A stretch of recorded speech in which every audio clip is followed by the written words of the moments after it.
Once again, I find myself scrolling the internet looking for a cool NightGlow snowboard to buy. I've never had one and I've always wanted one.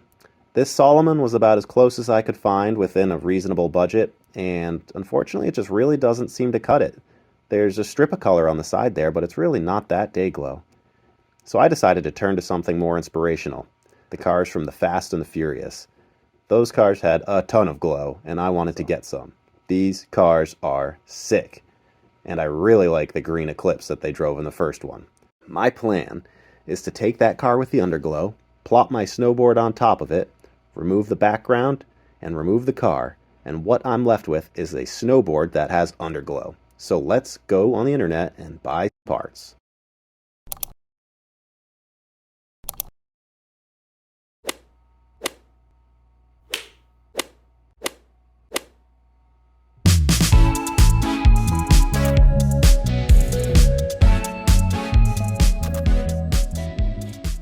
So I got this old snowboard here. This is my dummy snowboard.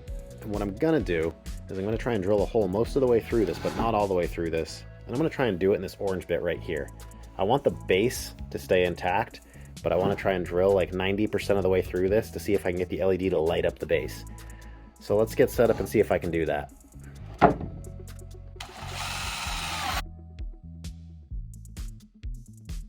That was all we did right there, and it's still wood, so my LED is not going to shine through that. I got to go a little bit further.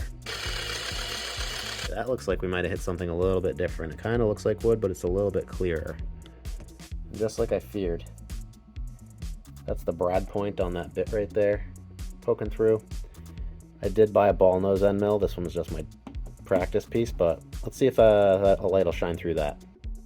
I cut the light way down in here so I can hopefully see. Let's plug this in. Getting some light now. Let's see if it shines through on the bottom. Oh, hell yeah. Hell yeah, look at that. We got a nice little red light there. That's awesome. Let me turn off some more lights and see if we can't see that better. Alright, as you can see here, I've got enough LEDs and resistors to do 30 LEDs, counting, the one that I already mocked up. So, next thing I had to figure out was what snowboard I wanted to use. And this was the candidate that I chose. It's a good snowboard for this project for a couple of specific reasons. One, it's a wide snowboard. Wide. And I like that because it's going to make it a little bit stronger. It's going to give it a little bit more space to disperse the load from the holes that I'm going to drill in it.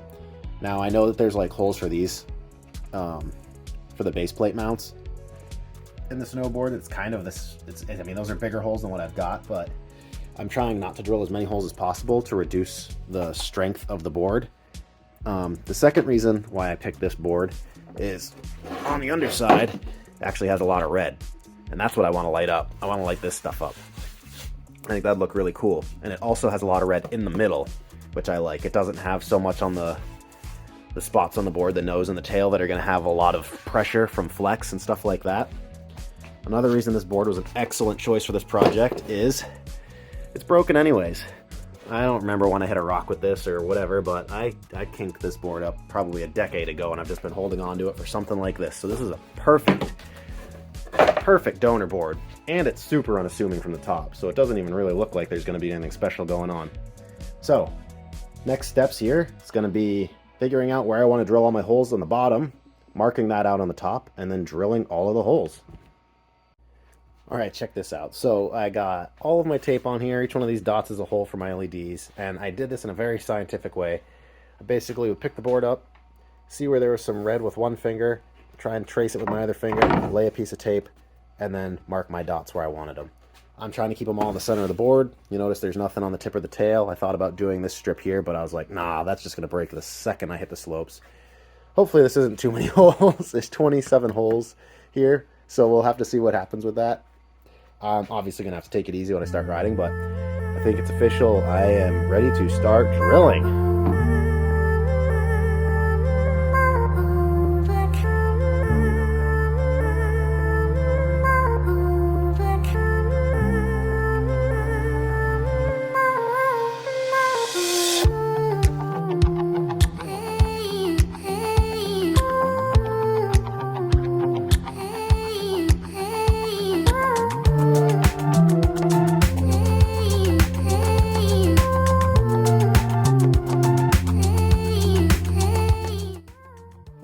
going back now. I got all my holes drilled. I didn't punch any through, although the last two that I did do, I'm not sure if you can see, they just started to bump out right there and right there. So, didn't poke through on anything, which is awesome, but definitely came close at the end there. So, I'm going to pull the tape off and start laying out my LED patterns. When I put my LEDs in these holes, I want to make sure I try to keep them in groups of 3, because remember I'm doing 1 resistor for every 3 LEDs. So I'm going to try and do 3 groups at a time, and then I can have 1 resistor and 1 set of wires running back to the main, which I'm going to mount on one of the bindings. Check it out, this board is looking like Swiss cheese, but I just finished countersinking these holes a little bit more, so now I can take my LEDs and they sit, let's see if I can zoom in on that. They sit flush down in there, they don't sit proud anymore.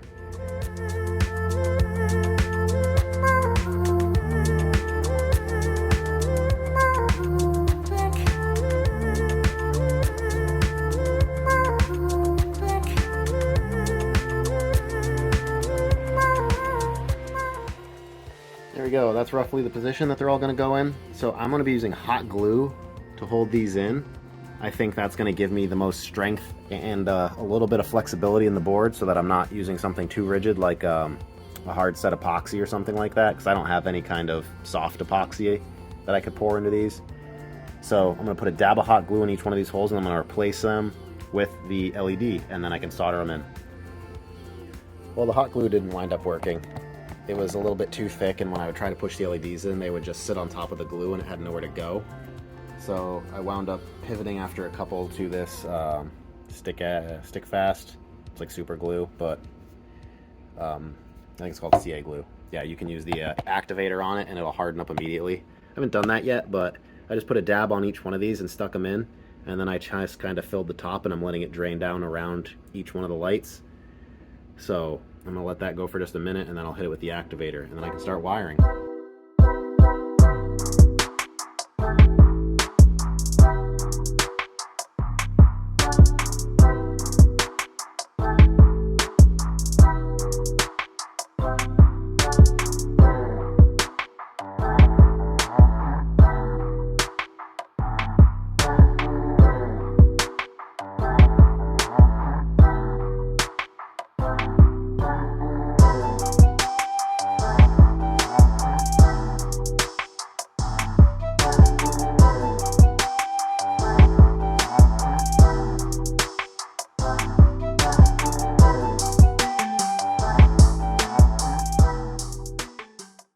Here she is in all of her roughed in wiring glory.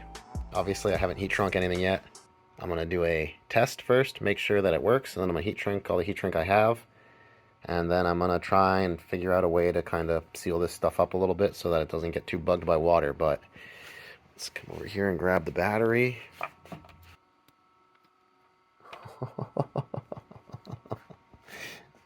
Alright, we got 3 not working right here because I forgot to connect them. Oh, look at how cool this looks. Oh my gosh. This is so freaking cool. Alright, let me solder those 3 up. And then move on.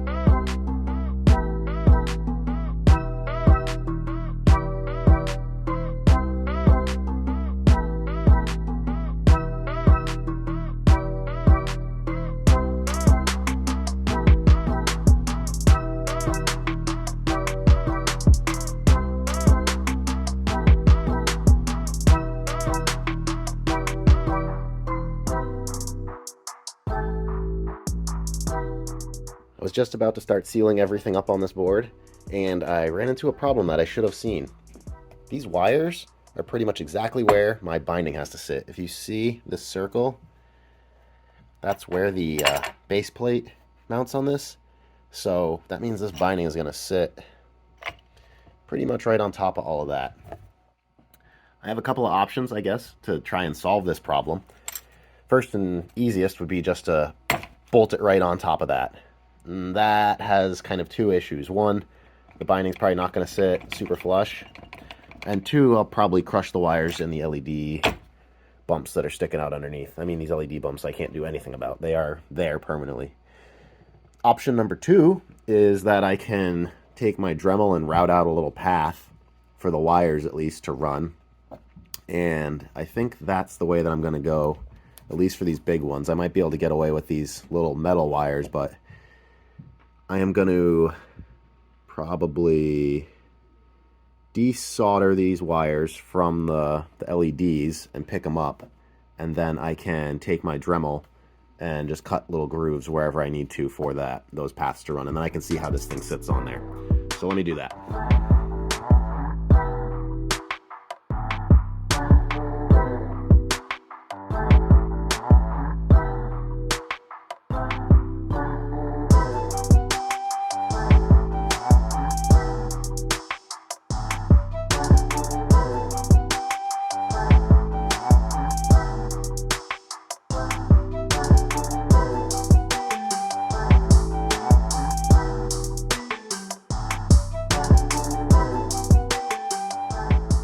I've got a couple paths routed, but there's still going to be issues like with this right here. I couldn't really get close enough to get that in. So I think what I'm going to do for that is I'm going to put some paint on there and then mark it on the bottom of the binding, and I'll just groove out a little bit of the binding here for these like individual spots like this LED that's poking up, because I just can't do anything about those and I don't want to destroy them when I clamp this binding down. So it looks like a newsstand exploded here, but I actually masked everything off because I'm going to plasti dip the base of this to seal up all of my electricals and hopefully give this binding a little bit of spacing, maybe just a smidge to keep the pressure off anymore. And I also took my Dremel and routed out a couple of grooves in the bottom of this binding where it's going to sit on these LEDs, because I couldn't do anything about those. So I'm going to throw just a little bit of plasti dip on there to hopefully prevent any shorts, and then I'm going to cover the whole thing in Gorilla Tape, and it should be ready for final assembly.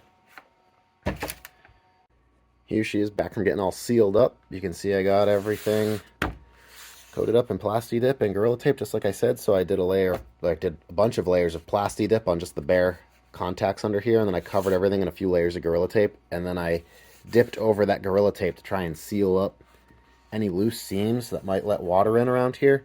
So I think this is going to hold up okay. The only spot that might not is this entrance point right here, and I might have to put a little hot glue in there, but I'm not too worried about that. The next thing that I had to figure out, though, was how to turn this thing on and off, because I didn't want to have to be plugging and unplugging the battery every time I wanted to turn it on or turn it off. So the wires coming out of the thing, the LED module here, I just put a little pigtail with a couple of these barrel connectors on it, just like the one that I had on there for the battery. And then I just wired up a switch to the other one. So now I can turn this on and off with just using the switch. I don't have to worry about doing anything else with it. The next step is going to be mounting the bindings on this, and it is going to be ready for the mountain. So let's do that.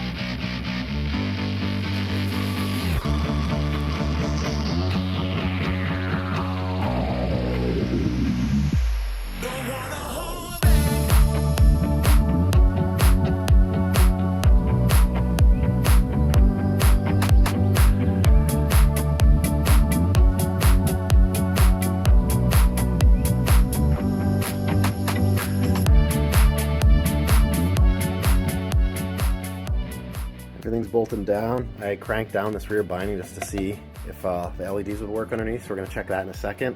And I just have the battery pack sitting loose here right now. Honestly, I'm just going to zip tie it to this binding or something. I'm not going to do any like crazy work on that. It's just going to be a super hack job, and I'll zip tie the switch to the side of it. So I'm not going to bother covering that in this video, but I will leave you with maybe a sneak peek of what's going to be coming up. Now, unfortunately, I don't have a mountain in my backyard, but I do have a trip to a mountain planned. So, for right now, let me turn off some of the lights in here. I'm not going to be able to show you the snowboard glowing on snow, because honestly, I don't have any snow right now. The weather's melted it all away, but I am going to be hitting a mountain this weekend, and we'll be able to check it out then. So that'll be a separate video. That'll be a part 2 to this one. But for right now, I'll give you just a sneak peek of what that's going to be. Let me turn this on if I can find my switch. Where did I put that? Here it is. All right. 3, 2, 1. All right, so that's what the bottom of this board's looking like. All these LEDs are lit up. Nobody's poking through. It's ready to rock and roll. I'm not gonna wax or anything this board. I'm just gonna let it ride. But that's what it's gonna look like. That's the final product. So in the next video, if you guys watch, I will be riding this thing on a mountain, and hopefully it doesn't break as soon as I put it on. But for now, that's all I got. So I'll see you all in the next one, and have a good one.